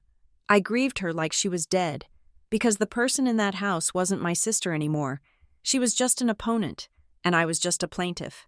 The realization hit me with the force of a physical blow. I didn't miss the building. I missed believing that she loved me. I missed the illusion that I had a family to go back to. That illusion was gone. I had sold it for $2 million and a winning lawsuit. I wiped my face. I looked at the dark house one last time. Let it be heavy, I whispered again. But as I put the car in gear and drove away, I knew the truth. It was heavy for me, too. The call that changed the texture of the war came at 9 a.m. on a Tuesday. I was in Simone Kessler's office, staring at a timeline of the case tacked to the wall. It looked less like a legal strategy and more like an autopsy of my family's disintegration. The red lines connected dates, bank withdrawals, and notary stamps, creating a picture of systematic theft. Simone picked up the phone, listened for a moment, and then her eyes locked onto mine. She did not smile, but the tension in her jaw released. "Thank you," she said. "Send the official copy by courier. Immediately." She hung up and placed her hands flat on the glass desk. "That was the state notary investigator," she said. "Sarah Jensen has flipped." I let out a breath. I felt like I had been holding for a month. Did she sign a statement? Simone nodded. "A sworn affidavit. She admits she did not witness Mark Hayes sign the deed. She admits she was paid in cash by a man matching the description of Grant Hallowell's paralegal. She has identified Gary Polson from a photo lineup." I closed my eyes. It was done. The suspicion that had gnawed at me since the first day in court was now a fact. "It was a weapon. This changes the burden of proof," Simone said, her voice sharp and professional. "We are no longer arguing that the signature looks shaky. We have the notary herself stating under penalty of perjury that the notarization was a fraud. The deed is void ab initio, from the beginning. So we win?" I asked. Simone looked at me. "We win the motion to invalidate the deed. Yes, but the war isn't over, because now Hallowell is cornered, and a cornered animal is dangerous. The danger arrived 3 hours later, not as a threat, but as an offer." Simone's phone rang again. She looked at the caller ID and raised an eyebrow. "Speak of the devil," she murmured. She put it on speaker. "Grant," she said. "To what do I owe the pleasure?" "Simone." Hallowell's voice boomed into the room. It sounded hearty, confident, but there was a tremor of speed in it that I recognized. It was the sound of a man trying to sell a used car before the engine fell out. "Look, I have been talking to the family," Hallowell said. "Everyone is tired. Simone, This litigation is draining the estate. It is draining the emotions of these two sisters. Lila wants to make peace. Peace, Simone repeated flatly. Yes, we are prepared to offer a settlement. Lila is willing to pay Eleanor a lump sum, let's say $50,000. In exchange, Eleanor drops the suit, withdraws the lis pendens, and, this is key, withdraws the administrative complaint filed with the Bar Association. I sat perfectly still. He didn't mention the notary. He didn't mention the fraud. He was trying to buy my silence regarding his own misconduct. Simone looked at me. I shook my head. 50,000? Simone asked. Grant, we have an affidavit from the notary stating the deed is fraudulent. We aren't looking for 50,000. We are looking for the house. There was a silence on the line. A heavy, static-filled silence. 100,000, Hallowell said. And Lila keeps the house. But we clear the bar complaint. That is a non-negotiable term. He is scared. I whispered to Simone. Simone muted the phone. He knows about the affidavit. She said, the investigator probably contacted him for a comment. He knows his license is on the line. He is trying to pay you off to save his career. I looked at the speakerphone. I thought about the man who stood in court and called me unstable. I thought about the man who facilitated the theft of my father's legacy for a fee. Unmute it. I said. Simone hit the button. Grant, this is Ellie. Ellie, Hallowell said, his voice shifting to a paternal, condescending tone. Listen to me. This fighting helps no one. Your father wouldn't want... Do not say his name. I cut him off. My voice was cold. Steady. You are offering me $100,000 to help you bury a crime. You are asking me to withdraw a complaint about your ethics in exchange for cash. That is another ethical violation. Grant. And I'm going to report that too. Ellie, be reasonable. I don't want the money. I said, I have money. I want the truth. And the truth is that you and my sister stole a dying man's home. There is no settlement. We will see you at trial. I signaled Simone to hang up. She disconnected the call. That felt good. I said. Simone looked at me with a mixture of pride and concern. It felt good. She agreed. But you just turned down a guaranteed payout to destroy a powerful man. He isn't going to just roll over, Ellie. He is going to try to destroy you back. The scope of the destruction became clear the following week.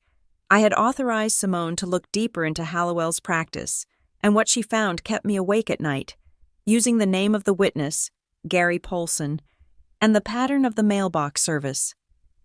Simone's team uncovered 14 other cases in the last 5 years.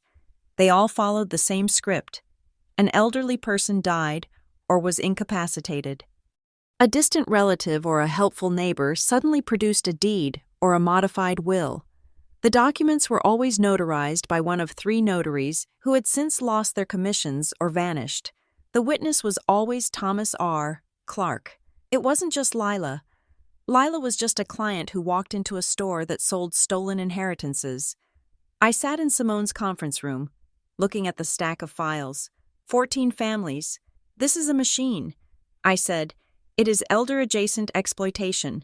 Simone said, it is the gray zone. They don't beat the elderly. They don't starve them. They just help them with paperwork. They confuse them. They isolate them. And because the victims are dead or have dementia, they can't testify. It is the perfect crime. I picked up a file. Estate of Margaret Vane. The house was sold 2 weeks after she entered a hospice facility. The deed was signed with a thumbprint. We can't just win my case, I said. If we settle, or if we just win the house and walk away. He keeps doing this. Simone nodded. That is usually how it works. You get your remedy, and the system grinds on. I thought about the $2 million in my account. I thought about the reason I had it. Because I had escaped. I had gotten away from the toxicity of my town. But these people? Margaret Vane? My father? They couldn't escape. I want to sue him. I said, not just for the probate. I want to fund a civil RICO case. Racketeer-influenced and corrupt organizations. Simone stopped writing. Ellie, that is massive. That will cost hundreds of thousands in expert witnesses alone. I have the money. I said, but why? Simone asked. You get the house back either way. Why spend your fortune saving strangers? Because my father wasn't the only one, I said, and because I am the only one who can afford to fight him. If I don't do it, no one does. I wrote a check for $200,000 that afternoon. I earmarked it for a separate litigation fund, the Mark Hayes Justice Project. Though we kept the name off the official filings, we were going to interview the other families. We were going to depose the other victims. We were going to turn my personal revenge into a public reckoning. The pressure was mounting on Lila. I could feel it from a distance. The environmental notices were piling up. The default notices on the HELOC were arriving weekly. And now, her lawyer was facing a career-ending investigation. She cornered me 2 days later. I had gone to the cemetery to visit Dad's grave. I tried to go early in the morning to avoid running into anyone, but she was waiting for me. She was sitting on a stone bench near the plot, wearing a coat that looked too big for her. She looked tired. Her perfect hair was a little loose, her makeup a little smudged. I stopped 10 feet away. Are you here to serve me with another paper? She asked. Her voice lacked its usual bite. It sounded hollow. I am here to visit Dad, I said. She laughed. A bitter sound. You visit him now. You visit him when he is in the ground. You were never here when he was in the chair. Ellie, you were never here when he was crying because he couldn't lift a spoon. I felt the old guilt surge, the familiar script she had written for us. I was working. I said, I was sending money. Money, she spat the word. You think money fixes it? You think because you have this secret pile of cash you are better than me? I wiped his chin. Ellie, I changed his sheets. I listened to the same stories 1,000 times. I gave up my life for him. You gave up your life because you didn't have one of your own, I said quietly. She stood up, her eyes flashing. He chose me, she shouted. The sound echoed off the granite stones. He chose me because I stayed. You always left. Ellie, you ran away to the city. You ran away to your career. You left us behind. Why shouldn't he leave the house to the one who stayed? It was a powerful argument. It was the argument that had kept me silent for years. The guilt of leaving. The guilt of success. I looked at the headstone. Mark Anthony Hayes, beloved father. I almost apologized. I almost told her she was right. But then I remembered the recording. I remembered his voice, trembling in the dark. Don't let her rewrite me. He didn't choose you, Lila. I said, you forced him. You wore him down. You isolated him until he didn't have a choice. And when he still wouldn't sign, you traced his name. I have the expert report. Lila, I have the notary. I know you traced it. She stopped. Her face crumbled for a second, revealing the terrified child beneath the shark. I deserved it, she whispered. I deserved something for all those years. You deserved his love, I said, and you had it. But you wanted his assets, and that is why you are going to lose everything. She looked at me with pure hatred. You are cold, Ellie. You are so cold. I walked past her to the grave. I placed a stone on top of the marker, a Jewish tradition Dad had admired. I am not cold, I said. I am just finally awake. I left the cemetery shaking. The confrontation had rattled me more than I wanted to admit. Lila's weapon, the accusation that I had abandoned them, was sharp because it carried a grain of truth. I had left. I had saved myself. I needed to talk to someone who knew the truth. I called Dean Mercer. Meet me. I said, please. We met at the same diner. Dean looked graver than usual. He had a folder with him. She came at me today. I told him. She said Dad chose her. She said I didn't deserve anything because I left. Dean stirred his coffee slowly. He looked out the window at the passing cars. Ellie, there is something I haven't told you, he said. I stiffened. What? About the money. Your money. My patent money? I asked. Dean sighed. He pulled a piece of paper from the folder. It was an old bank transfer record, dated 10 years ago.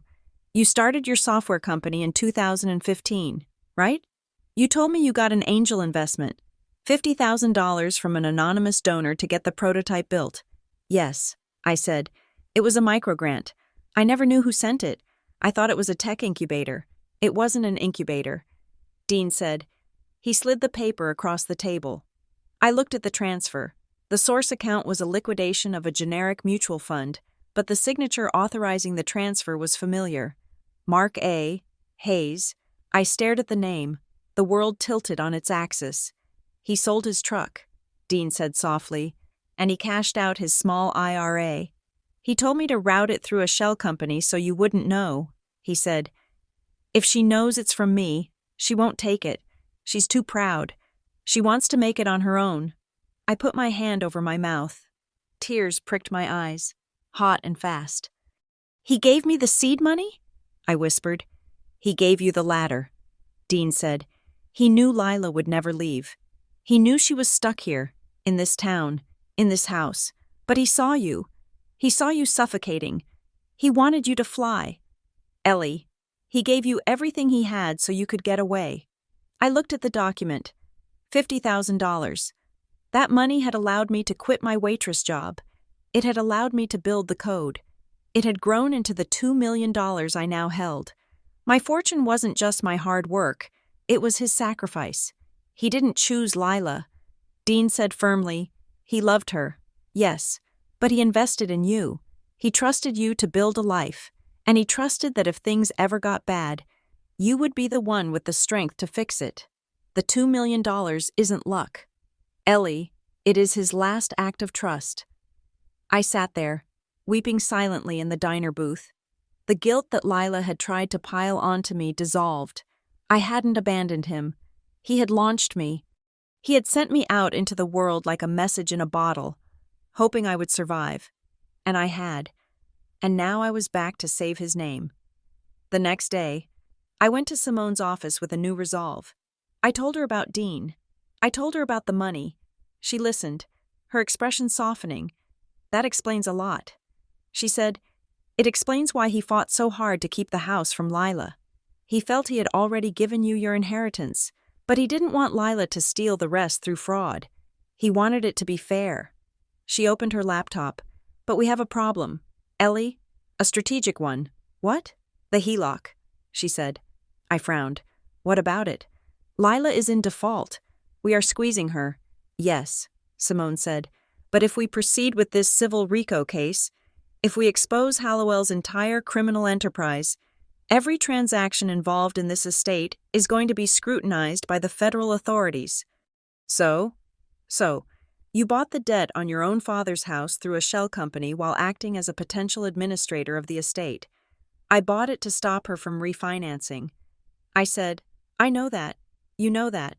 But to a federal investigator, or to a jury, it looks like self-dealing.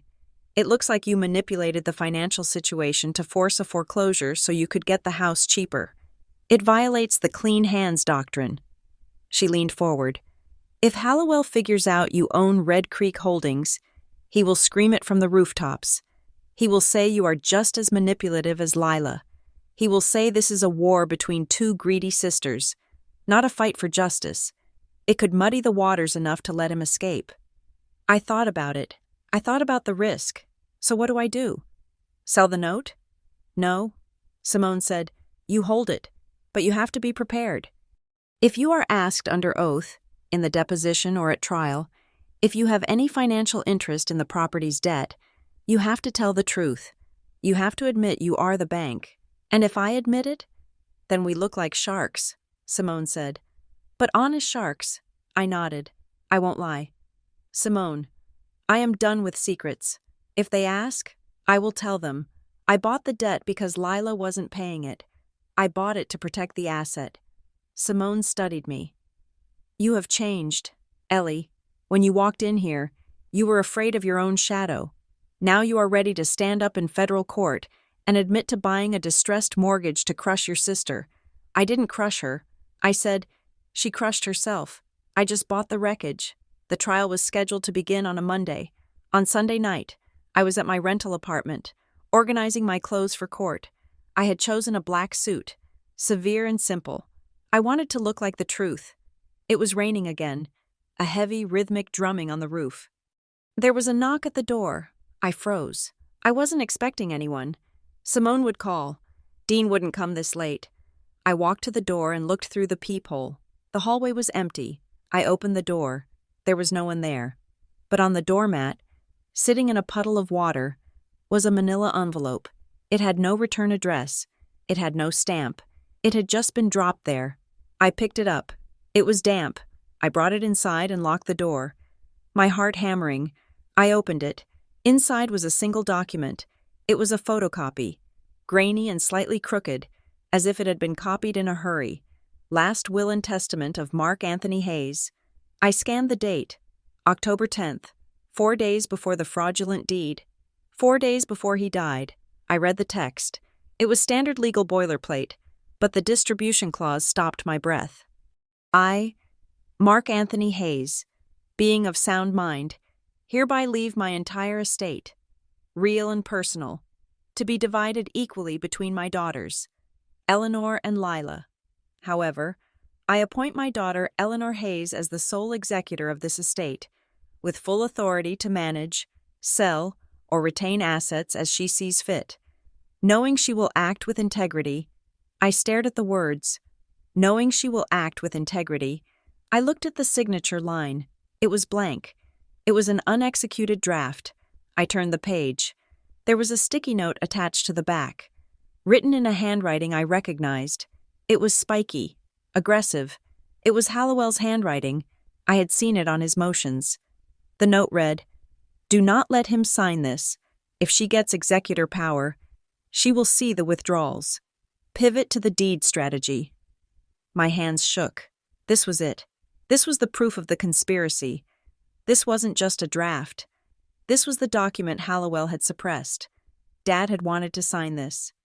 He had wanted me to be in charge, and Hallowell had explicitly instructed Lila to stop him, to pivot to the forged deed instead.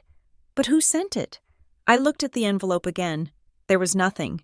But I knew. It had to be someone inside the firm. Maybe Gary Polson, the witness who had flipped. Maybe a secretary who had found a conscience. Or maybe even Sarah Jensen, trying to make amends. It didn't matter. I had the ghost of my father's intent in my hands. He had wanted me to lead. He had trusted me. I picked up my phone and took a picture of the document and the sticky note. I sent it to Simone. Found this on my doorstep. I typed, "The motive for the forgery." Simone replied instantly, "My God, this proves premeditation. This proves they killed the will to create the deed." I sat down on the floor, holding the paper, for months. I had wondered if Dad really did have a moment of weakness. I wondered if maybe, just maybe, he had loved Lila more at the end, but he hadn't. He had tried to do the right thing. He had tried to give me the power to protect him, and they had taken the pen out of his hand. I felt a calm settle over me. It was a cold, hard calm. Tomorrow, I would walk into that courtroom. I wouldn't just be a plaintiff. I would be the executor. I would be the person he wanted me to be. I put the document in my briefcase. I turned off the lights. I was ready.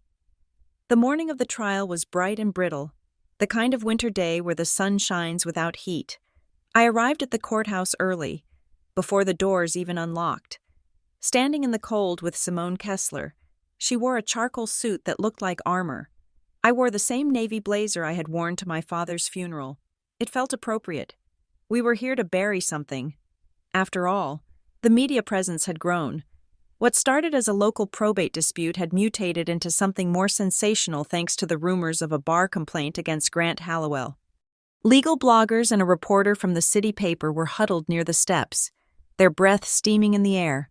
When Lila arrived, she did not shy away from them. She embraced the attention. She stepped out of her car wearing a white coat, pristine and startling against the gray pavement. She looked like a victim. She looked like an angel. She paused near the press, adjusting her gloves. I was standing 10 feet away, near the security checkpoint. She saw me. She smiled, but it did not reach her eyes. She turned slightly toward the cameras, but her eyes remained locked on mine. "Finally," she said, Her voice pitched perfectly to carry over the wind. "Your house is mine." It was a line she had rehearsed. It was a line designed to provoke me, to make me scream or lunge so the cameras could capture the unstable sister attacking the grieving one. But I did not move. I just watched her. It was the same line she had used weeks ago, but today it sounded different. It sounded like she was trying to convince herself. We walked into courtroom 4B. The air inside was heavy and still. The gallery was fuller than I expected. I saw Dean Mercer sitting in the back row, his arms crossed.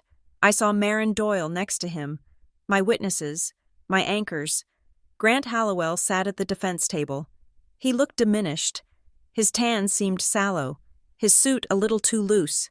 He was a man who knew the water was rising. He refused to look at Simone. The judge entered. He was the same judge who had granted Lila possession months ago, but his demeanor had shifted. He looked tired. He looked like a man who had read the briefs and did not like what he found. All rise. The trial of the estate of Mark Hayes began not with a bang, but with the dry shuffle of paper. Hallowell gave his opening statement. He stuck to the script. He painted a picture of a devoted daughter, Lila, who had sacrificed her prime years to care for a dying man, and a jealous, wealthy absentee sister, me, who was using her millions to harass the family. "Eleanor Hayes does not want this house," Hallowell boomed, pointing a finger at me. "She wants revenge. She wants to punish her sister for being the one who was loved." It was a good story. If I didn't know the truth, I might have believed it. Then it was Simone's turn. She did not boom. She stood behind the podium, her hands resting on a thin stack of files. "Your Honor," she said quietly, "this case is not about love. It is not about jealousy. It is about a signature. It is about a timestamp. And it is about a lie told for profit. We will show that the deed in question was not signed by Mark Hayes. We will show it was a forgery created to bypass the rightful inheritance of a man who explicitly tried to protect his estate from the very person sitting at the defense table." I took the stand first. The bailiff swore me in. I sat in the wooden chair, the wood hard against my spine. I looked at Lila. She was staring at her hands, refusing to meet my gaze. Simone walked me through the background. She asked about my childhood, about the house. "Why did you leave, Ms. Hayes?" she asked. I took a breath. I tried to keep my voice steady. I did not leave because I didn't care. I said, I left because I couldn't survive there. My family dynamic was complicated. There was a lot of manipulation, a lot of guilt. I knew if I stayed, I would drown in it. I would become a version of myself I didn't like. So I left to build a life. "And did you stay in contact with your father?" "Every week." I said, "We talked every Sunday. He knew why I left. He supported it. He sent me away. Actually, he told me to go." "And the conversation on October 14th? The last time you saw him?" I gripped the armrest. He was scared. I said, "He held my hand. He told me Lila and Mr. Hallowell were pressuring him to sign papers. He told me he refused." He said, "Don't let her rewrite me." Objection. Hallowell shouted, "Hearsay." Sustained, the judge said boredly.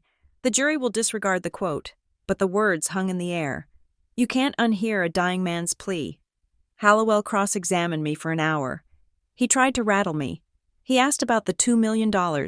He asked about the shell company, Red Creek Holdings. "Is it true, Ms. Hayes, that you purchased the debt on your own father's house? That you are currently trying to foreclose on your sister?" "It is true." I said, "So you are the bank? You are the one squeezing her? I am the one paying the bills she refused to pay." I said calmly, "I bought the debt to stop the asset from being lost to a stranger. You are enjoying this, aren't you?" Hallowell sneered. I looked him in the eye.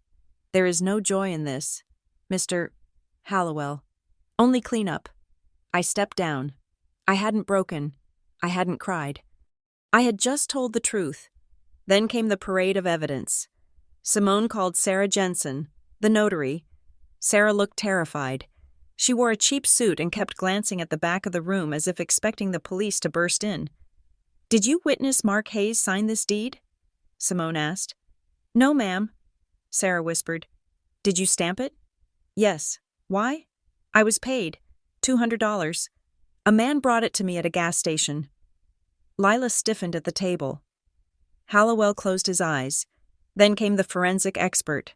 Mr. Trent. He set up his projector. He showed the tremor patterns. He showed the 14 pen lifts. He explained, in devastating scientific detail, how the signature was a clumsy tracing of an earlier check. It is a mechanical reproduction, Trent said. It is not a biological signature, but the turning point, the moment the air actually left the room, came when Simone called Reynolds, the title investigator. Reynolds walked to the stand looking like he had just woken up, but his testimony was razor sharp. Mr. Reynolds, Simone said, did you analyze the recording metadata of the quitclaim deed? I did, Reynolds said. And what did you find? Reynolds held up a chart. The deed was recorded at the county clerk's office at 4:55 in the afternoon on October 14th. And what time did the defendant claim the document was signed? 4:30. Is it possible to drive from the Hayes residence to the clerk's office in 25 minutes? Reynolds smiled. I drove it 3 times. At rush hour? No. It takes 40 minutes minimum. But that is not the smoking gun. What is? Reynolds pointed to a routing stamp on the back of the deed. This stamp, he said. This is an internal routing number from Hallowell's firm. It indicates the document was processed by their courier service. I subpoenaed the courier logs. This document was picked up from Hallowell's office at 3 o'clock. The courtroom went silent. 3 o'clock? Simone repeated. Yes. So the document was already en route to the recorder's office an hour and a half before Mark Hayes supposedly signed it? Reynolds nodded. The deed that was recorded was a pre-signed forgery. They didn't even wait for the ink to dry because there was no ink. It was already in the courier bag before they even went to the house to stage the signing. It was over. The math didn't work. The timeline was impossible. I looked at Lila. She wasn't looking at the jury. She wasn't looking at Hallowell. She was looking at the judge. And for the first time, she broke character. It wasn't a scream. It was a small, sharp gasp. She stood up, her chair scraping loudly against the floor. He wanted me to have it, she blurted out. Lila, sit down. Hallowell hissed. Grabbing her arm, she pulled away. She looked at the judge, her eyes wide and wet. He did. He told me. He couldn't hold the pen. I helped him. I just wanted to do what he wanted. Why are you punishing me for helping him?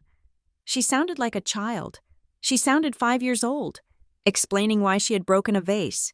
It was raw, and it was pathetic, and it was the most honest she had been in 30 years. The judge looked at her over his spectacles. He did not look charmed. He looked disgusted. Ms. Hayes, sit down, the judge ordered, or I will hold you in contempt. Lila looked around the room. She saw the reporters typing furiously.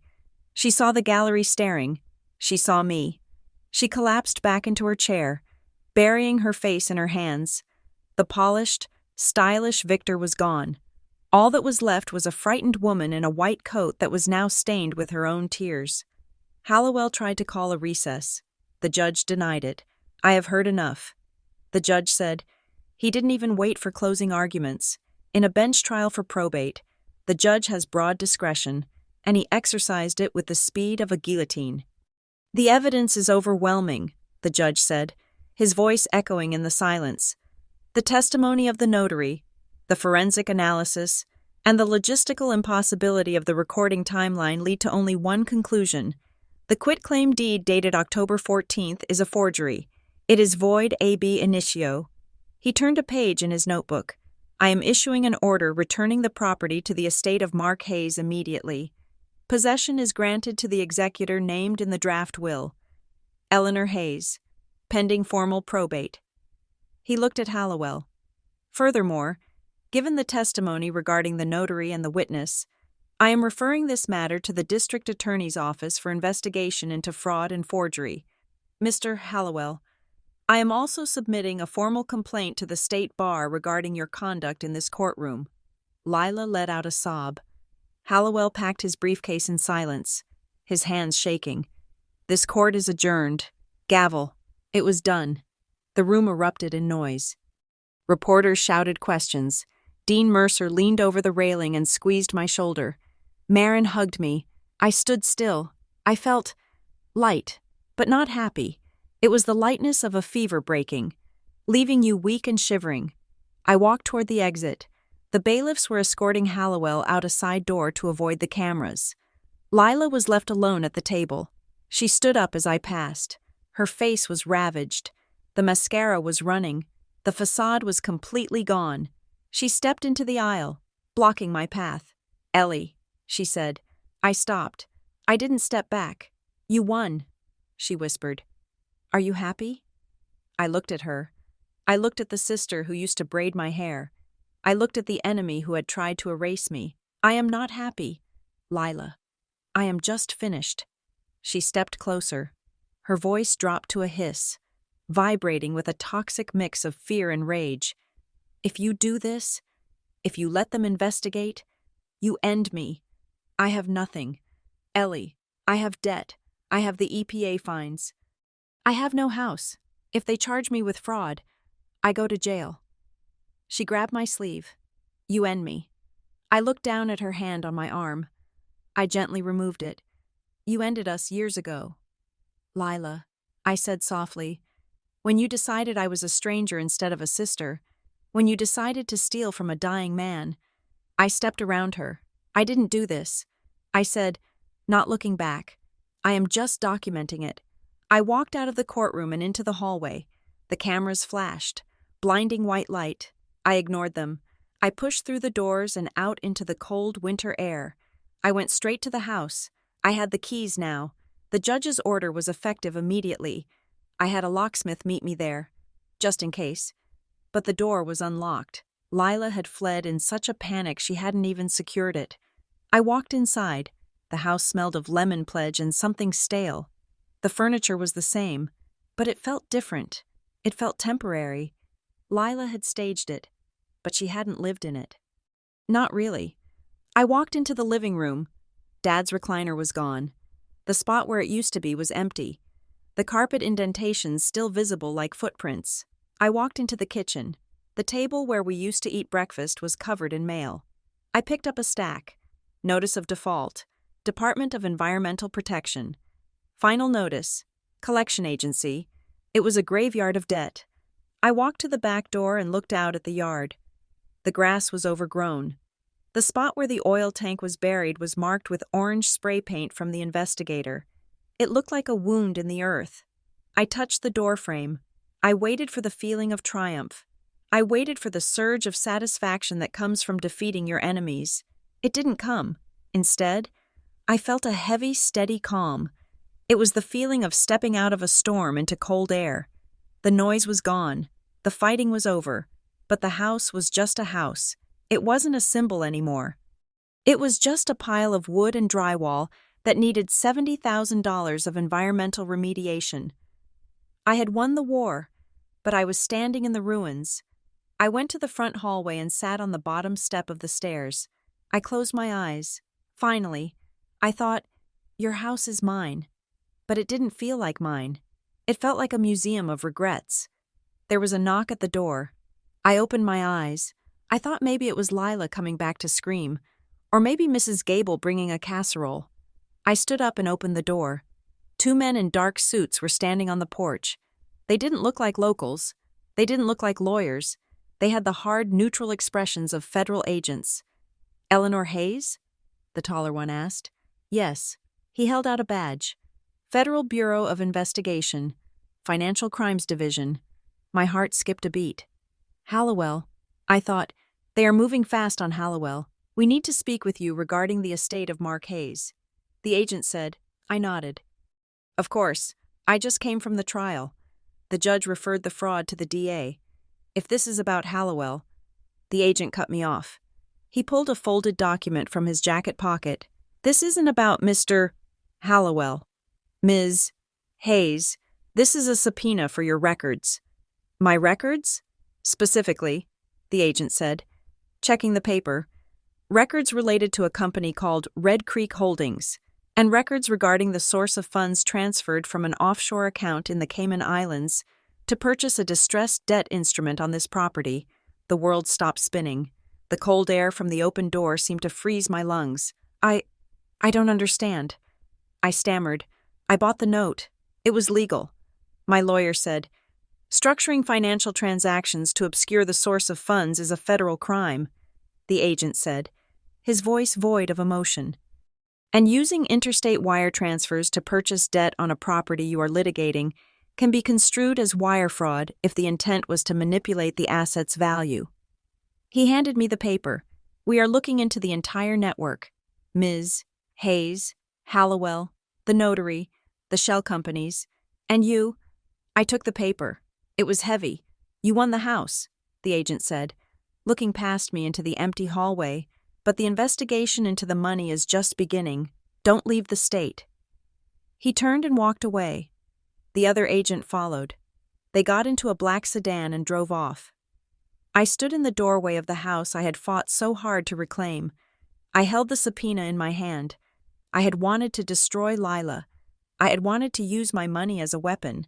I had wanted to win at any cost. I looked at the paper. United States District Court. I realized then that revenge doesn't end when you win. It doesn't stop when the gavel bangs. It is a fire. And fires don't distinguish between the guilty and the righteous. They just burn. I stepped back inside and closed the door. The lock clicked with a sound like a prison cell. I was finally home. Closing message. Thank you for listening to this story of revenge stories. It has been a journey through the dark corners of family, law, and the price we pay for justice. I would love to hear from you. Please leave a comment below telling me where you are listening from and what you thought of Ellie's choice. Did she go too far? Or was it the only way to get justice? If you enjoyed this story, please subscribe to Revenge Stories for more tales of betrayal and retribution. Share your thoughts in English in the comments section. Until next time.